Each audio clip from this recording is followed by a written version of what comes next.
ગોપીઓએ એવું તો શું કહ્યું કે મથુરાની સ્ત્રીઓ આશ્ચર્યચકિત થઈ ગઈ? ચાલો જાણીએ. નમસ્કાર મિત્રો, શાસ્ત્રી દર્શન પંડ્યા ચેનલમાં આપ સૌનું હાર્દિક સ્વાગત છે. આજે આપણે ભગવાન શ્રી કૃષ્ણના પવિત્ર લીલા વિહાર એવા વ્રજની કથા સાંભળી. એક વખત મથુરાની સ્ત્રીઓ યમુના પાર કરી વ્રજની અંદર આવી.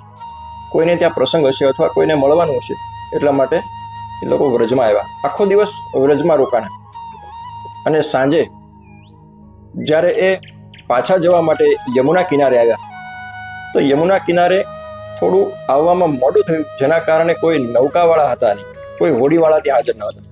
હવે હોડીવાળા હાજર ન હોય એટલે સ્વાભાવિક છે કે યમુના પાર કરીને મથુરા કેમ જવું? મથુરાની સ્ત્રીઓ વિચારમાં પડી ગઈ અને બધી સ્ત્રીઓ મૂંઝાણી કે હવે કરું શું? હવે આવી રીતે આપસમાં ચર્ચા કરતા હતા અને થોડા ચિંતિત હતા. એવામાં ત્યાંથી ગોપીઓ પસાર થઈ અને ગોપીઓએ જોયું કે મથુરાની સ્ત્રીઓ કંઈક ચિંતિત છે. એટલે ગોપીઓએ નજીક આવીને કીધું કે બહેનો, શું ચિંતામાં છો? કાંઈ તકલીફ છે? શું મૂંઝાવ છો?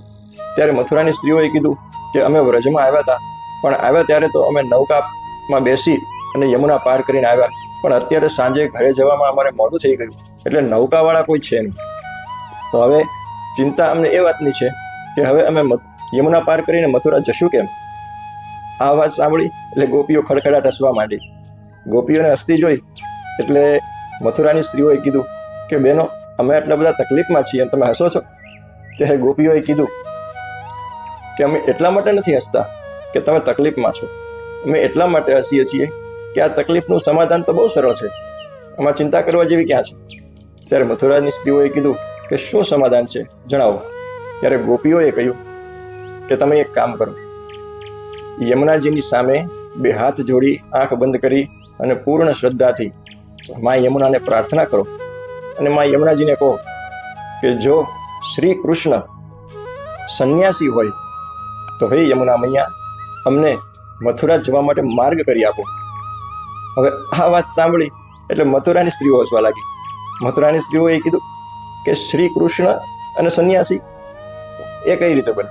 જેમને અષ્ટપટરાણી સહિત 16,108 રાણીઓ હોય એ વ્યક્તિ સંન્યાસી કઈ રીતે હોઈ શકે? ત્યારે ગોપીઓએ કીધું કે તમે પ્રાર્થના તો કરો. ત્યારે મથુરાની સ્ત્રીઓએ બે હાથ જોડી યમુનાજીને પ્રાર્થના કરી કે હે યમુના મૈયા, જો શ્રી કૃષ્ણ સંન્યાસી હોય તો અમને મથુરા જવા માટે માર્ગ કરી આપો.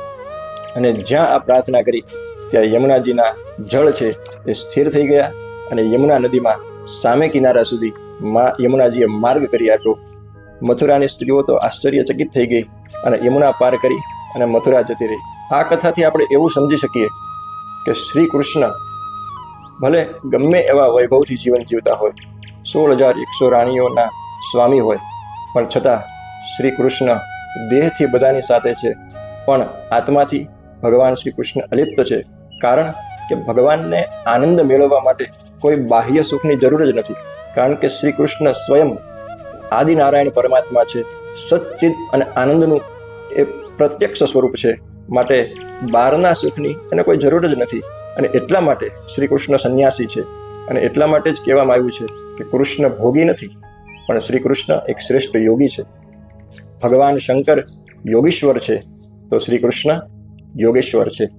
જો આ વિડીયો તમને પસંદ આવ્યો હોય તો વિડીયોને લાઈક કરજો, શેર કરજો, ચેનલને સબસ્ક્રાઈબ કરજો અને કમેન્ટ બોક્સમાં કમેન્ટ કરજો. રાધે રાધે.